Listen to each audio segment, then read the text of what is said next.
Bahasa Indonesia resmi ditetapkan menjadi bahasa resmi UNESCO Persyarikatan Bangsa-Bangsa. Channel Cah Solo.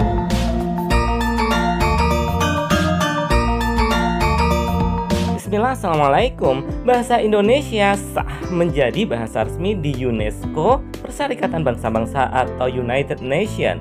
Penetapan ini dilakukan pada Konferensi Umum Organisasi Pendidikan, Keilmuan, dan Kebudayaan PBB atau UNESCO. Berikut 5 fakta-faktanya. Bahasa Indonesia menjadi bahasa ke-10 yang diakui sebagai bahasa resmi Konferensi Umum UNESCO. Adapun 9 bahasa lainnya adalah 6 bahasa resmi PBB, yakni bahasa Inggris, bahasa Arab, bahasa Mandarin, bahasa Perancis, bahasa Spanyol, dan bahasa Rusia, serta 3 bahasa lagi yakni bahasa Hindi dari India, bahasa Italia, dan bahasa Portugis. Bahasa Indonesia layak menjadi bahasa resmi UNESCO Persyarikatan Bangsa-Bangsa karena memiliki jumlah penutur yang besar.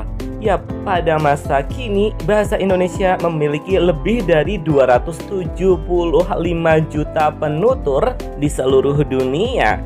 Kurikulum bahasa Indonesia pun telah masuk di 52 negara di seluruh dunia, dan setidaknya ada 150.000 penutur asing bahasa Indonesia di seluruh dunia. Pemerintah Indonesia memang telah aktif membangun kantong-kantong penutur asing bahasa Indonesia sejak puluhan tahun yang lalu. Ya, bahasa Indonesia memang telah mempunyai peran sebagai penghubung antar etnis yang beragam di Indonesia, serta telah menjadi bahasa resmi Organisasi Bangsa-Bangsa Asia Tenggara atau ASEAN. Bahasa Indonesia ditetapkan sebagai bahasa resmi UNESCO pada Senin 20 November 2023 di Markas Besar UNESCO di Paris, Prancis. Melalui penetapan ini, bahasa Indonesia dapat dipakai sebagai bahasa sidang umum UNESCO, dan dokumen-dokumen sidang umum UNESCO juga bisa diterjemahkan ke dalam bahasa Indonesia. Awal pengusulannya.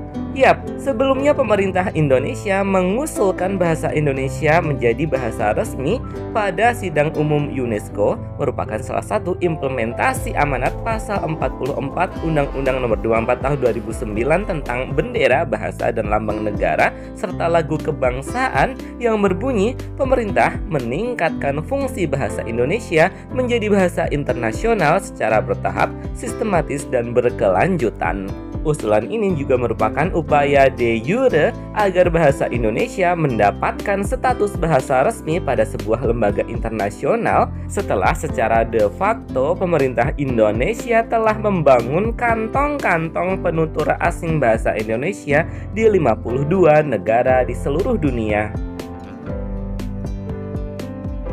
Tujuan penetapannya. Yap, pengakuan bahasa Indonesia sebagai bahasa resmi UNESCO PBB ini dapat meningkatkan kesadaran terhadap bahasa Indonesia sekaligus bagian dari upaya global untuk mengembangkan konektivitas antar bangsa, memperkuat kerjasama dengan UNESCO, dan bagian dari komitmen Indonesia terhadap pengembangan budaya di tingkat internasional. Demikian tadi 5 fakta tentang bahasa Indonesia ditetapkan sebagai bahasa resmi UNESCO Persyarikatan Bangsa-Bangsa. Terima kasih. Wassalamualaikum.